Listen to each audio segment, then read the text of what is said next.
정말 믿기 힘든 일이 벌어졌습니다. 재작년 스웨덴 곳곳에서 중국인 출입을 거부하는 식당들이 늘어나면서 전 세계적인 화제가 되었던 거 혹시 기억하시나요? 그런데 이 사건 단순한 해프닝이 아니었습니다. 상황은 생각보다 훨씬 심각한 국면으로 접어들게 되는데요. 바로 이 일 때문에 많은 중국인들이 스웨덴에서 한국인인 척하며 돌아다니기 시작했다는 사실. 실제로 한국인이 아닌 게 들통난 중국인들이 자신들을 거절한 스웨덴 식당을 상대로 보이콧 운동을 벌이기도 했습니다. 그런데 문제는 이게 끝이 아닙니다. 사실 스웨덴에서 더 심각한 건 따로 있었죠. 바로 스웨덴 사람들이 한국인과 중국인을 잘 구분하지 못한다는 점입니다. 생각해보면 우리도 가끔 독일인과 슬라브계 러시아인을 헷갈릴 때가 있잖아요. 또 유럽 사람들이 영어를 쓰면 발음만 듣고 어느 나라 사람인지 알아채는 것도 쉽지 않은데요. 이와 비슷하게 스웨덴인들도 동양인이 영어를 쓰는 것만으로는 출신국을 구분하기 어렵다고 합니다. 그래서일까요? 스웨덴에서 K-팝 인기를 등에 업고 한국인인 척하며 여성들에게 접근한 중국인들의 이야기도 실제로 돌고 있습니다. 사실 스웨덴의 상황은 꽤나 심각합니다. 최근 조사에 따르면 중국을 가장 싫어하는 나라 순위에서 일본이 1위, 홍콩이 2위, 스웨덴이 3위, 그리고 대한민국이 4위를 차지했다고 합니다. 이게 어떻게 가능한가 싶을 수 있지만 현재 스웨덴에서는 중국인이 일으키는 문제들이 그만큼 많다는 뜻이기도 합니다. 원래 스웨덴은 2000년대 초반까지만 해도 꽤 친중 성향이 강한 나라였는데요. 당시 스웨덴 정부는 중국과의 관계 강화를 위해 여러 정책을 도입했고 그 결과 많은 중국인을 받아들이게 되었습니다. 그런데 시간이 흐르면서 예상치 못한 부작용들이 발생했고 이제 와서 중국과 거리를 두려하자 곳곳에서 충돌이 일어나고 있는 상황입니다. 당시 한국과 일본의 온라인 커뮤니티에서는 중국을 가까이 하면 끝이 좋지 않다 는 글이 자주 올라오기도 했죠. 스웨덴인들은 이제야 그 경고의 의미를 이해하게 되었다며 한국과 일본에 미안하다고 말하는 네티즌들도 적지 않게 보입니다. 그럼에도 불구하고 정작 중국인을 거절하겠다는 식당들조차 제대로 된 대응을 하지 못하고 있는 게 현실입니다. 예를 들어 스웨덴 방송에서는 중국인을 겨냥해 밥을 먹으며 변을 보는 민족이라는 다소 충격적인 풍자 문구를 만들기도 했는데요. 그 풍자를 만든 사람들 역시 다름 아닌 스웨덴인들이었습니다. 하지만 여전히 중국인과 한국인을 구분하지 못하는 상황에서 이런 문제를 정면으로 다루겠다고 나선 스웨덴의 한 셰프가 화제가 되고 있습니다. 이 셰프는 중국인과 한국인을 확실히 구분해낼 수 있는 방법을 찾아냈다며 글을 올렸고 실제로 그 내용은 꽤 신빙성이 있고 한국인이 보더라도 흥미로운 부분이 많았습니다. 그래서 여러분께도 꼭 소개해드리고 싶어서 가져왔습니다. 번역하는 데 힘을 많이 썼으니 수고했다는 의미로 지금 좋아요 한번 눌러주시면 정말 감사하겠습니다. 해당 글의 내용은 이렇습니다. 중국인이라고 다 나쁜 사람들은 아니다. 다만 최근 스웨덴에서 중국인에 대한 감정이 늘어났고 사실인지 아닌지는 모르겠지만 그들의 위생에 대한 이야기들이 많이 돌기 시작하면서 중국인을 받지 않겠다고 말하는 식당이 점점 생기고 있는 것을 알고 있다. 대놓고 그들을 받지 않으면 문제가 생길 수 있기 때문에 현재 재료가 전부 다 떨어졌다는 식으로 우회하여 거절하는 방식을 선택하는 음식점이 많아졌다. 문제는 동양인을 전부 그렇게 받지 않게 되는 식당이 생기면서 점점 인종차별에 대한 문제를 피할 수가 없게 되는 경우가 생긴다.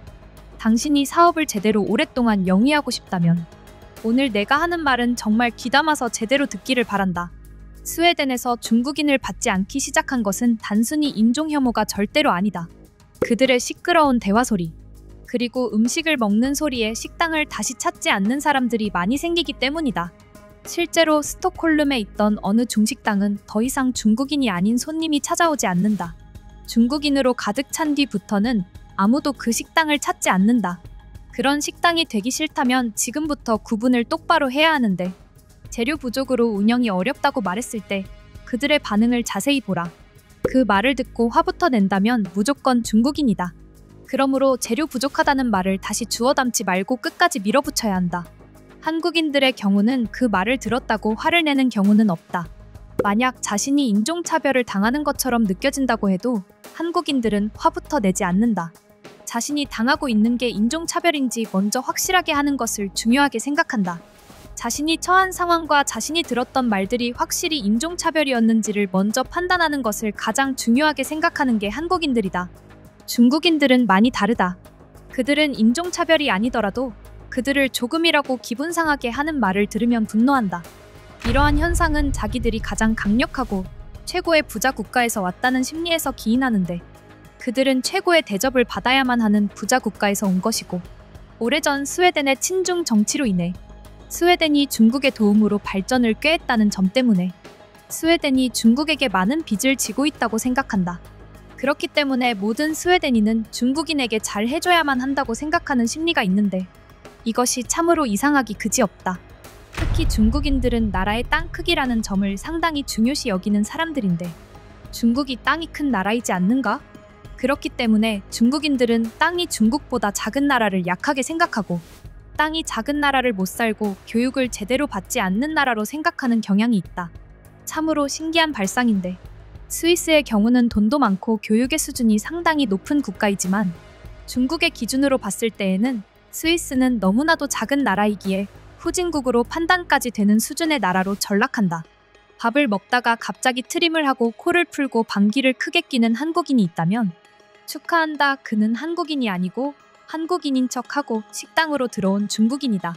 그런데 그런 중국인이 있다고 해서 내쫓아서는 안 된다. 물론 몇몇 다른 손님이 컴플레인을 걸 수는 있겠지만 그것을 두고 즉각 내쫓는 행동을 하면 큰 문제가 생길 수 있다. 그러니 입구에서부터 잘 받아야 한다는 말이다. 중국인들이 전체적으로 상당히 싫어하는 음식 재료로 알려진 블루치즈를 이용하는 식당들은 최근에 매출이 오히려 더 올랐다. 이것만 봐도 알 수 있는데, 또한 올리브유를 많이 쓰는 식당의 경우도 매출이 오르는데, 올리브유를 꺼려하는 중국인들은 상당히 많다고 알려져 있다. 이러한 방식도 어느 정도 당신들의 사업에 도움이 될 수 있는 발상이라고 생각한다.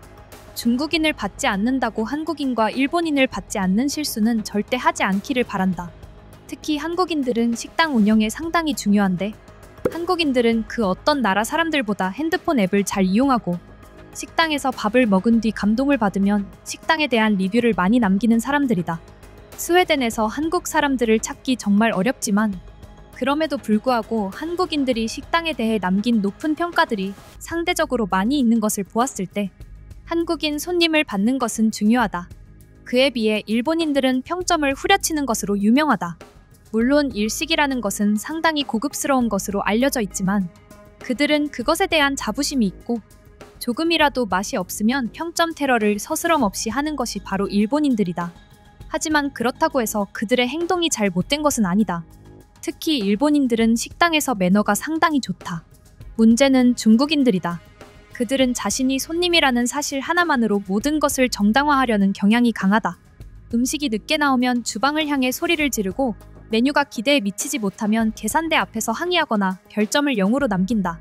심지어 음식이 식당 스타일과 맞지 않는다 싶으면 자신의 SNS에 올려 조롱하듯 리뷰를 남기기도 한다. 그렇게 한번 중국인 단체 손님이 다녀가고 나면 식당 분위기는 완전히 바뀐다. 다시는 그곳을 찾지 않는 로컬 손님들. 사라진 정적. 그들은 식당 하나를 문화적으로 중국화시켜버리는 힘을 가졌다. 그 파급력이 문제다. 그러나 당신이 정말 현명한 운영자라면 이 상황을 두려워할 필요는 없다. 오히려 이 문화적 차이를 활용할 수 있어야 한다. 예를 들어 한국인과 일본인은 향이 강한 블루치즈에 다소 낯설어할 수 있으나 그들의 반응은 극단적으로 튀지 않는다. 단지 "아, 특이하네" 하고 넘기거나 리뷰에서 부드럽게 표현할 뿐이다. 반면 중국인은 블루치즈를 한 입 먹자마자 눈을 치뜨며 "왜 상한 걸 팔아?" 라고 항의할 확률이 높다. 그렇기에 블루치즈는 일종의 방어용 방패가 될 수 있다. 입장부터 걸러주는 셈이다. 한 가지 더 말해두고 싶은 것이 있다. 중국인들은 외국 식당에서 차가운 물을 주면 기분 나빠하는 경우가 많다. 심지어 "왜 따뜻한 차를 주지 않느냐?" 며 불만을 표출하는 경우도 적지 않다. 반면 한국인과 일본인은 그런 걸 문제 삼지 않는다. 오히려 차가운 물을 좋아하는 사람들도 많다. 그러니 당신의 식당이 중국인을 받지 않고 싶다면 미묘하지만 분명한 신호를 줄 수 있는 요소들을 실내에 배치하라. 예를 들어 입구에 블루치즈 버터 제공, 차가운 탄산수 리필 무제한. 이건 대놓고 차별이 아니다. 하지만 경험상 중국인들은 그런 문구를 보면 "여긴 우리 입맛 아니다" 하고 돌아선다. 그런 것이다. 다시 한번 말하지만 당신은 중국인을 무조건 쫓아낼 필요가 없다. 단지 자연스럽게 필터링 될 수 있도록 문화적 구조를 설계하면 되는 것이다. 반대로 한국인 손님을 단 한 번 감동시키면 어떤 일이 벌어질까? 다음 주쯤엔 그 식당에 대해 한국어로 된 블로그 포스팅이 올라오고 한국인 유학생 커뮤니티에서 여기 진짜 괜찮았다 는 말이 돌기 시작한다. 그리고 그들은 친구와 함께 다시 찾아온다. 그게 한국인이다. 그러니 당신의 식당 문 앞에 조용히 놓인 리뷰 QR코드 하나, 그리고 말없이 잘 정돈된 냅킨, 천천히 흐르는 재즈 음악이 오늘 당신의 매출을 살릴지도 모른다. 문제는 언제나 중국인이 아니다. 문제는 당신이 누구를 어떻게 받아들이고 또 누구를 은근히 보내는가에 달려있다. 라는 글이었습니다. 이 셰프, 한국인, 중국인 가리지 않고 참 많이 만나본 것 같네요. 이 글에는 많은 중국인들의 분노하는 댓글이 달렸는데요. 이 댓글은 다음 영상에서 소개해드릴 테니 구독을 꼭 눌러주세요. 그럼 지금까지 뉴스품의 안기자였습니다. 감사합니다.